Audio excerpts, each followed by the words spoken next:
Je fais des gestes ou je fais pas? Présentez-vous. Présentez-vous. Salut la Team Terre, je suis l'adjudant Ludovic, conseiller en recrutement au CIRFA La Défense. Aujourd'hui, je vais vous présenter mon métier et répondre à vos questions.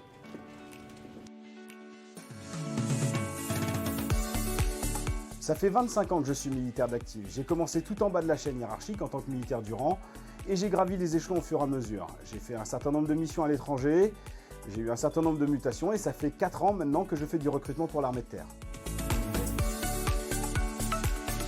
Mon métier en 3 mots consisterait à accompagner les candidats, les recevoir, les orienter et trouver le métier qui pourrait leur correspondre au mieux. Il n'y a pas de questions pièges qu'on pose au niveau de l'entretien. L'entretien sert à faire connaissance avec le candidat et à trouver le métier qui lui correspondra le mieux. Une des premières idées qui revient souvent avec les candidats, c'est la vie de famille. Effectivement, on peut croire que les militaires ne peuvent pas avoir de vie de famille, cependant, ce n'est pas le cas. Un militaire part effectivement entre 120 et 200 jours en dehors de chez lui par an, mais il peut concilier une vie de famille et une vie professionnelle en tant que soldat. Non, il n'y a pas d'épreuve éliminatoire. Avant de rentrer dans l'armée de terre, on va vous faire passer un certain nombre d'évaluations. La seule chose qui pourrait être éliminatoire, c'est la visite médicale. Le reste, c'est juste prendre une photo de vous à un instant T pour voir le niveau que vous avez. Le médecin va tout observer, de la tête aux pieds. L'acuité visuelle, les problèmes auditifs, la colonne vertébrale, les genoux. Donc le médecin va regarder, en fonction de votre état physique, si vous pouvez faire les différents métiers de l'armée de terre. Non, vous pouvez porter des lunettes et vous engager dans l'armée de terre. En revanche, avec un problème d'acuité visuelle, vous ne pouvez pas faire certains métiers. Il y a des restrictions, comme pilote d'hélicoptère.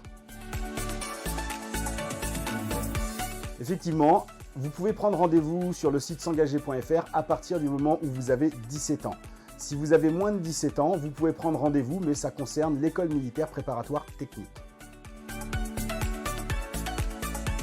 L'école militaire préparatoire technique permet de pouvoir prendre des jeunes élèves entre 16 ans et 20 ans pour des domaines techniques comme la maintenance aéronautique, la maintenance sur les véhicules roulants, les systèmes numériques ou STI2D systèmes numériques. On les engage à partir de la première, ils sont considérés comme des militaires et à l'issue de l'obtention de leur bac, on les engage directement en tant que sous-officiers dans l'armée de terre.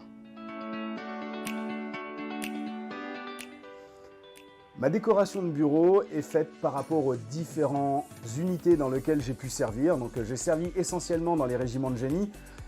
Donc on retrouve le 4e régiment de génie en haut, le 6e régiment de génie, le 2e régiment du génie. Ce sont les 3 unités du génie dans lesquelles j'ai servi. Et ensuite, il y a des décorations qui viennent des pays dans lesquels j'ai pu servir en mission à l'étranger. Mon premier conseil serait d'être volontaire pour servir son pays. Ensuite, il faut adhérer aux valeurs de l'armée de terre comme le mérite, l'exigence, l'équité. Et enfin, il faut avoir une appétence pour le sport.